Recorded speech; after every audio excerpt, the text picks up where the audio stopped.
Hello friends, GST portal पे IMS जो है आपका एक्टिव हो चुका है। आप स्क्रीन पे देख सकते हैं इनवर्ड सप्लाई का और आउटवर्ड सप्लाई का दोनों को ही आपको यहाँ पे शो हो रहा है। आपको डिटेल में बताएंगे इनवर्ड सप्लाई के अंदर कैसे आपको एक्शन लेना है और साथ ही में जो आउटवर्ड सप्लाई है आपको उसको कैसे चेक करना है। सारी बातें इस वीडियो के अंदर जानेंगे। तो चलिए वीडियो शुरू करते हैं। वीडियो शुरू करने से पहले अगर आपने हमारे चैनल को अभी तक सब्सक्राइब नहीं किया तो प्लीज़ चैनल को सब्सक्राइब करें और बेल आइकन को दबाना ना भूलें। सबसे पहले क्या है, आपको जीएसटी पोर्टल पे लॉगिन कर लेना है। लॉगिन करने के बाद आपको सर्विसेज के टैब पे आ जाना है। सर्विसेज के टैब में आने के बाद आपको जाना है रिटर्न्स के अंदर। रिटर्न्स में जाने के बाद आपको दिख जाए यहाँ पे इनवॉइस मैनेजमेंट। ये आप देख सकते हैं invoice management system IMS dashboard. इस पर क्लिक करने के बाद आपके पास सबसे पहले आपके पास दो ऑप्शन आने वाले हैं, इनवर्ड सप्लाई का, दूसरा आउटवर्ड सप्लाई का।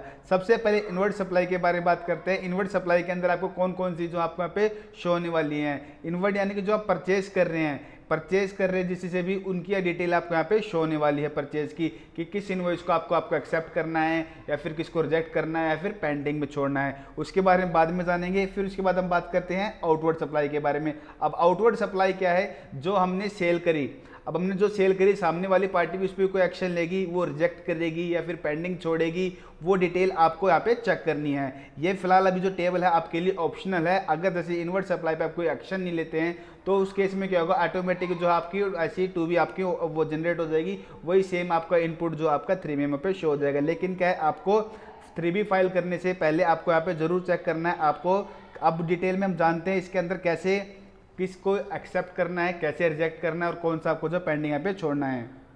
आप ये देख सकते हैं इस तरीके से इनवर्ड सप्लाई के अंदर हम आ चुके हैं। आपके पास 3 तरीके यहाँ पे आ जाएगी। ऑल अदर आईटीसी यहाँ पे आपका शो हो जाएगा। Inward supplies from ISD, import of goods, इस तरीके से आपके पास शो हो जाएगा। आपके जो B2B इनवॉइस के जो आपकी डिटेल यहाँ पे शो हो जाएगी। B2B इनवॉइस अमेंड है, कोई डेबिट नोट है, क्रेडिट नोट है, इस तरीके से आपके पास यहाँ पे शो हो जाने वाला है। अगर आपके पास जैसे आपको एक्सेप्ट करना है, सिंपल आपको यहाँ पे ऑप्शन दिख जाएगा। इस पर क्लिक करके आपको एक्सेप्ट यहाँ पे ऑप्शन आ जाएगा। डिटेल जैसे आप इस पर एक्सेप्ट वाले पे यहाँ पे जैसे इस पर भी फिलहाल यहाँ पे शो नहीं कर रहे हैं, डिटेल्स यहाँ पे है नहीं।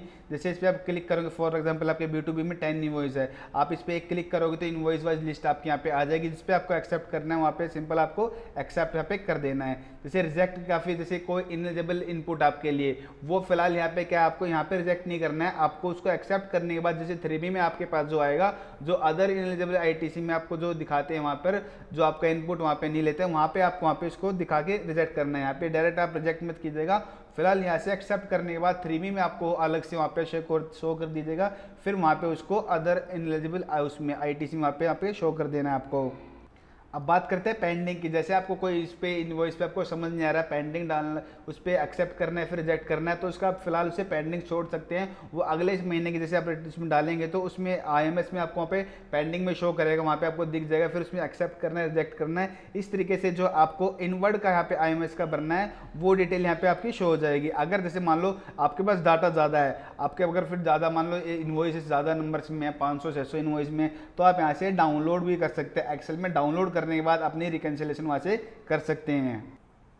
अब बात करते हैं आउटवर्ड की। जो आपने सेल करी है आप चेक कर सकते हैं। फॉर अब जो आप सेल कर रहे हैं, अब आपको सेल पे भी चेक करना है कि जो आपने सेल दिखाई है किसी पार्टी ने आपका एक्सेप्ट किया है, किसी ने रिजेक्ट किया है। फॉर एग्जांपल आपने कोई क्रेडिट नोट शो आपने डाला, उसके अंदर क्रेडिट नोट, और सामने वाली पार्टी ने रिजेक्ट कर दिया, तो इस केस में क्या होगा, आपकी अगले मंथ ऑटोमेटिक जो है लायबिलिटी बन जाएगी। फॉर एग्जांपल आपने 1000 रुपया क्रेडिट नोट डाला था, उस पर फिर आपका टैक्स जो भी था आपका टैक्स, उसके फिर अगर उसने पार्टी ने उसे रिजेक्ट कर दिया तो क्या अगले महीने आपकी ऑटोमेटिक जो है उसकी क्रेडिट नोट की लायबिलिटी बन जाएगी और उसका आपको उसको जीएसटी 1 में आपका उसका आगे फिर उसको दिखा के उसका टैक्स भी पे करना पड़ेगा। तो आपको ध्यान रखना है, आपको आउटवर्ड का भी यहाँ पे साथ साथ में ध्यान रखना है। जो आपने यहाँ पे लायबिलिटी शो करी आपको चेक करना है किस पार्टी ने जो आपका एक्सेप्ट किया है और किसने आपका रिजेक्ट किया है। तो साथ ही में आपको सारी डिटेल यहाँ पे चेक करनी है। आप जैसे आउटवर्ड सप्लाई में आएंगे आपको चेक कर सकते हैं किस फाइनेंशियल ईयर आपको चेक करना है, आपको कौन सा पीरियड है यहाँ पे सेलेक्ट करना है, रिटर्न टाइप जो आपके यहाँ पे सेलेक्ट करने के बाद सर्च करेंगे, इस तरीके से आपको यहाँ पे डिटेल यहाँ पे शो हो जाएगी सारी। आप वहाँ से चेक कर सकते हैं किस किस पार्टी ने आपका एक्सेप्ट किया और यहाँ पे रिजेक्ट किया है। यहाँ पे आप देख भी सकते हैं, यहाँ पे लिखा हुआ है इनवर्ड सप्लाई किसके लिए। यहाँ पे inward supply dashboard to view and act on import and inward supply reported by your supply in GST 1। आप ये चेक कर सकते हैं, आप देख सकते हैं किसके लिए हैं, जो आपके सप्लायर्स ने आपके जो आपने इनसे माल खरीदा है वो आप यहाँ पे इनवर्ड सप्लाई में आप यहाँ पे देख सकते हैं। और आउटवर्ड सप्लाई किसके लिए? Dashboard to view status of outward supplies reported based on action taken by your recipient. जो आपने आउटवर्ड सप्लाई की है, जो उस पर आपने आपके रिसिपेंट ने आपके एक्शन लिया है, उसके अंदर आउटवर्ड सप्लाई के अंदर आप यहाँ से आप चेक कर सकते हैं। अब इससे रिलेटेड कुछ क्वेश्चंस के बारे में जान लेते हैं। आप जानते हैं आपका जो ये चालू कब से हो रहा है? जो आपकी अक्टूबर रिटर्न है, अक्टूबर रिटर्न यहाँ पे आपकी फाइल होएगी R1, जो आपकी फाइल होएगी 11 नवंबर तक आपकी फाइल होनी है। फाइल होने के बाद उसके बाद फिर आप जो आपके पास 2B में जो आपके पास ये चेक कर सकते हैं, ये 14 नवंबर से आपका शो हो जाएगा डिटेल, वहाँ पे आपको यहाँ पे डिटेल आपकी शो हो जाएगी यहाँ पे। उसके बाद हम बात करते हैं ये अब कब तक इसके अंदर आप जो एक्शन ले सकते हैं। जैसे ही आपने यहाँ पे 3B फाइल कर दिया तो उसके बाद जो आप इस पर IMS पे कोई यहाँ पे एक्शन नहीं ले सकते हैं, उसके बाद ये आपकी फ्रीज हो जाएगी।